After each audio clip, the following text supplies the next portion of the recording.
कई बारी जिस वर्ल्ड में, जिस डायनामिक वर्ल्ड में हम रहते हैं, यहाँ पर छोटी छोटी चीज़ें भी हमारे दिल को इतनी लग जाती हैं कि हमें पता ही नहीं चलता। हमारी पूरी ज़िंदगी का 90% हम सिर्फ उस एक टॉपिक में बिता देते हैं। ईश्वर के वचन से मैं एक ऐसे ही विषय पर आपसे बात करने जा रही हूँ।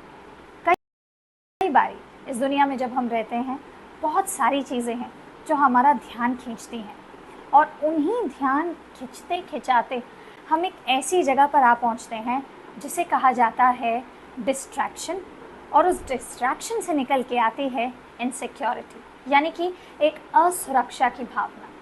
आज इस असुरक्षा की भावना की वजह से न जाने कितने घर टूट रहे हैं, न जाने कितने भाई बहन अलग हो रहे हैं, न जाने कितने भाई भाई में लड़ाई हो रही है, बहन बहन की सगी नहीं है, पति पत्नी के रिश्तों में तनाव है। आज इसी इनसिक्योरिटी की वजह से कई ऐसे लोग हैं जो अपने रिश्तों में आगे ही नहीं बढ़ पा रहे हैं। कई ऐसे लोग हैं जो अपने कार्यस्थल पर संघर्ष कर रहे हैं। कई ऐसे लोग हैं जो आज अपने आप को दुनिया की नज़र से आंकते हैं। सपोज़ कीजिए कि मैंने आपके सामने एक आईना रखा है और उस आईने पर काला पर्दा डाल दिया है। आपको दिखेगा ही नहीं कि आप कैसे दिखाई दे रहे हैं, कैसे लग रहे हैं।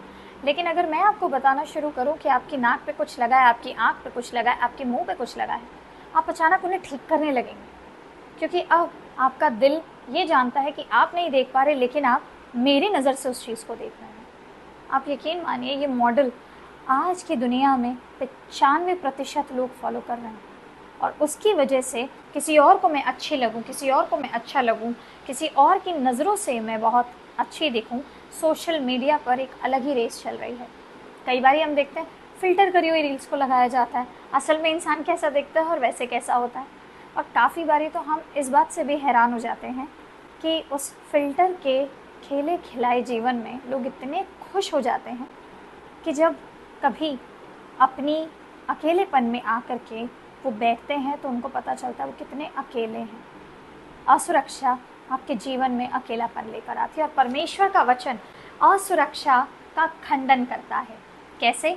मैं आपको लेके चलती हूँ उत्पत्ति में जब परमेश्वर ने सृष्टि की रचना करी, तो आप ये देखेंगे कि परमेश्वर ने नर और नारी दोनों को बनाया, आदम और हवा दोनों को बनाया, राइट। लेकिन किसी को भी ज़्यादा और किसी को कम नहीं, उसने दोनों को इक्वली बनाया। लेकिन उसने एक चीज़ रखी कि औरत को आदम के एक सहायक के रूप में बनाया, यानी कि आज हम उसे कई बार हाउस मेकर के नाम से भी जानते हैं। काफ़ी वुमेन इस बात को सुन करके ऑफेंड हो जाती हैं जब मैं ये बोलती हूँ कि सिस्टर आप एक हाउस मेकर हैं। सिस्टर, अगर मैं आपको ये कहती हूँ कि आप एक हाउस मेकर हैं, इसका मतलब ये नहीं है कि मैं आपको बाहर निकल करके आपकी प्रोफेशनल वैल्यूज़ में आपको कहीं रोक रही हूँ या आपके ऊपर कहीं रोक लगा रही हूँ। मैं आपको होम मेकर इसलिए कह रही हूँ क्योंकि परमेश्वर का वचन कहता है कि हम सब नारियाँ, हम सब स्त्रियाँ, हमें इसलिए बनाया गया है ताकि पुरुष की हम सहायक बने, जो कि एक बहुत बड़ी सच्चाई है। जिस दिन हम असुरक्षित महसूस करने लगते हैं, हम सबसे पहले एक सहायक के रोल से हट जाते हैं। कई बारी काफ़ी सारी बहनें जो मेरे पास काउंसलिंग के लिए आती हैं, वो बहुत परेशान होती हैं और उनको ये लगता है कि सिस्टर मेरे हस्बैंड मुझे वैसे नहीं देखते जैसे वो पहले देखते थे। कई बारी सिस्टर्स ये कहती हैं कि मेरे और मेरे हस्बैंड के रिलेशन अब वैसे नहीं हैं जैसे पहले थे। कई बारी जस्ट बिकॉज आपके हस्बैंड एक ऐसे इन्वायरमेंट में काम करते हैं जहाँ औरतें काम करती हैं, आपको लगने लगता है कि वो अच्छी दिखाई दे रही है, शायद ये कहीं इधर उधर ना चले जाए। कई बार लेडीज़ को बच्चों के लिए भी बड़ी चिंताएं होती हैं। बच्चा जब धीरे धीरे बड़ा होने लगता है, किससे मिल रहा है, कहाँ जा रहा है, बता रहा है कि नहीं बता रहा है, उनका कंट्रोल पावर ख़त्म होने लग जाता है एज अ मदर, और उसकी वजह से वो असुरक्षित महसूस करने लगती हैं। अब आप खुद सोचिए, एक असुरक्षा के छोटे से टेंशन ने आपको as a mother, as a sister and सबसे ज़्यादा इम्पॉर्टेंट हेल्पर, जो परमेश्वर ने आपको मुझे बनाया, एक हेल्पर झाड़ू पोछे वाले को नहीं बोलते। आज की डेट में सहायक की इंग्लिश आप हेल्पर समझते हैं, लेकिन सहायक के बिना काम नहीं हो सकते, और इस बात की रियलिटी प्रभु जानते थे, इसीलिए उन्होंने आपको और मुझे एक सहायक बनाया है। पवित्र आत्मा एक सहायक है। आप क्या उसे लेबरर कहेंगे? बिल्कुल नहीं। पवित्र आत्मा आज वो सहायक है जो यीशु मसीह हमारे लिए छोड़ के गए हैं। जब वो इस दुनिया से उठाए गए, जीवित उठाए गए। जब वो तीसरे दिन जी उठे, 40वें दिन जी के उठने के बाद 40वें दिन तक वो इस पृथ्वी पर रहे, जीवित रहे, ताकि लोगों को प्रमाण मिले कि मैं जी चुका हूँ। लोगों ने उन्हें छू के देखा, उनके साथ संगति करी, और यीशु मसीह ने उन 40 दिन तक इस पृथ्वी पर सुसमाचार का प्रचार किया। उसके बाद 40वें दिन वो ऐसे गायब नहीं हो गए, स्वर्गारोहण हुआ, जिसमें वो लोगों को जिंदा ऊपर जाते हुए दिखाई दिए। पर उन्होंने कहा, मैं तुम्हें अनाथ ना छोड़ूंगा, और मैं तुम्हारे लिए सहायक छोड़े जा रहा हूँ। सहायक, अंडरलाइन कर लीजिए, वो सहायक जो आज हमारे लिए गिड़गिड़ा करके दुआएं मांगता है जब हम दुआओं में बैठते हैं। वचन में लिखा है, मैं नहीं कह रही हूँ, बाइबल में लिखा है कि जब हम प्रार्थना करते हैं, पवित्र आत्मा हमारे लिए एक इंटरसेशन के थ्रू प्रेयर करता है। वो सिसक सिसक के सिसकियाँ भर के हमारे लिए प्रार्थना करता है जब हम प्रार्थना करते हैं। आप सोचिए, आपकी अप्रोच कौन लगा रहा है? एक सहायक। जब लेडीज़ आपको एक सहायक बोला गया है, तो आप इतना ज़्यादा बुरा क्यों फील कर लेती हैं? अगर कोई मुझे बोले मैं सहायक हूँ, I would love to embrace it, क्योंकि एक सहायक होना, एक होम मेकर होना आपको आपकी प्रोफेशनल एबिलिटीज से दूर नहीं कर देता, आपको एक इंडिपेंडेंट वुमेन बनने से दूर नहीं कर देता। लेकिन अगर आप सहायक होने से इनकार करते हैं, तो आप असुरक्षा की तरफ एक कदम उठा लेते हैं। ये तो बात हुई बहनों की। अगर मैं बात करूँ भाइयों की, भाइयों कई बार ऐसा होता है कि आप भी असुरक्षित हो जाते हैं। किसी का प्रमोशन पहले हो गया, किसी का इंक्रीमेंट पहले हो गया, उसको देख करके इसमें ऐसा क्या था जो मेरे काम में नहीं था। कई ऐसे भाई भी मेरे पास आए हैं जिनके सिर्फ और सिर्फ असुरक्षा और तनाव के कारण उनका घर टूट गया। आप हमेशा ये याद रखिए कि अब्राहम कभी भी असुरक्षित नहीं था। सारा से उसे संतान नहीं हुई थी इतने समय तक, जबकि उसको याद था कि प्रभु परमेश्वर ने उससे वाचा बांधी है, पर वो असुरक्षित नहीं था। उसने कभी सारा को उस तरीके से धिक्कारा नहीं, दूर नहीं किया। उसने 100% लॉयल्टी अपनी वाइफ को दी। सिमिलरली जब हम बात करते हैं एक ऐसे पुरुष बनने की, एक ऐसा सहायक या एक ऐसा मेल, कई बार जब मेल की बात होती है तो हम उन्हें अगवा कहते हैं या बोलते हैं कि एक परिवार का जो सर होता है वो पुरुष होता है।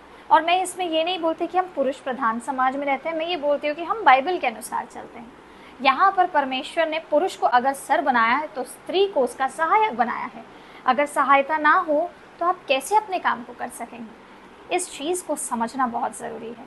जिस दिन आप इस चीज़ को समझ जाएंगे कि आपकी असुरक्षा की भावना परमेश्वर की ओर से नहीं है, उसी दिन आप प्रेयर करनी शुरू कर देंगे कि प्रभु, मेरे अंदर ये कमियां हैं, मैं इन कमियों से डरती हूँ, मेरे अंदर ये कमियां मुझे शंका की ओर लेके जाती हैं, मुझे बहुत ज़्यादा असुरक्षित महसूस कराती है, इनसिक्योर हो जाती हूँ।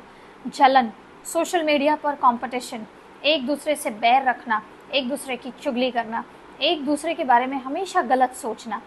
अगर उस इंसान ने आपसे बात नहीं भी करी है, तब भी एक कम्युनिकेशन को एक गलत एंगल में लेके जाना, ये सब आपको असुरक्षित करता है। क्यों? क्योंकि ये हमें टेम्पटिंग लगता है, अच्छा लगता है ये सब करना।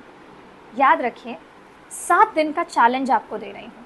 7 दिन तक सोशल मीडिया के द्वारा इन्फ्लुएंस होना, अच्छी चीज़ों के लिए आप इन्फ्लुएंस ज़रूर होइए, लेकिन अगर वो सोशल मीडिया के दिल में ये लाता है कि ये फ़िल्टर वाली लड़की अच्छी है, ये फ़िल्टर वाला लड़का अच्छा है, उसे रोक दीजिए। 7 दिन का मैं आपको चैलेंज आज के इस भाग के अंत में दे करके जा रही हूँ कि अगले 7 दिन जितनी असुरक्षाएं हैं आपके जीवन में, कॉपी लीजिए, सारी असुरक्षाएं लिखिए, और उसके बाद हर एक उस असुरक्षा के लिए, उस प्रॉब्लम के लिए, क्योंकि मैं असुरक्षा को एक प्रॉब्लम ही बोलूँगी जिसकी वजह से आपकी पूरी लाइफ, आपका पीस डैमेज होता है, उस असुरक्षा के लिए आगे अपनी प्रेयर पॉइंट्स लिखते चले जाइए। कि अगर आपको लगता है कि आप किसी से जेलस हैं, उसे लिख लीजिए, jealousy against home, you don't need to write, लेकिन जेलसी लिखिए, उसके लिए प्रार्थना करिए।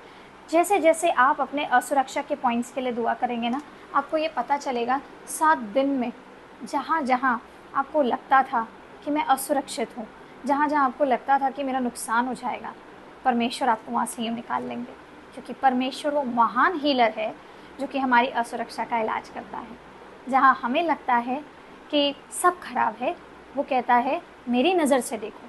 आप अपने लेंस से दुनिया को देखने लग जाते हैं। परमेश्वर कहता है अपनी दिमाग से नहीं, बल्कि अपनी चिंताओं को परमेश्वर के ऊपर डाल दो। और उसके साथ साथ जब आप 7 डेज इस चैलेंज को लेंगे, जब आप अपने सारी असुरक्षाओं को एक कॉपी पे लिखेंगे, आपको खुद पता चलेगा आप कितने इनसिक्योर्ड हैं। आपको कहीं किसी को बताने की ज़रूरत नहीं है, ये आपके और परमेश्वर के बीच ही रहेगा।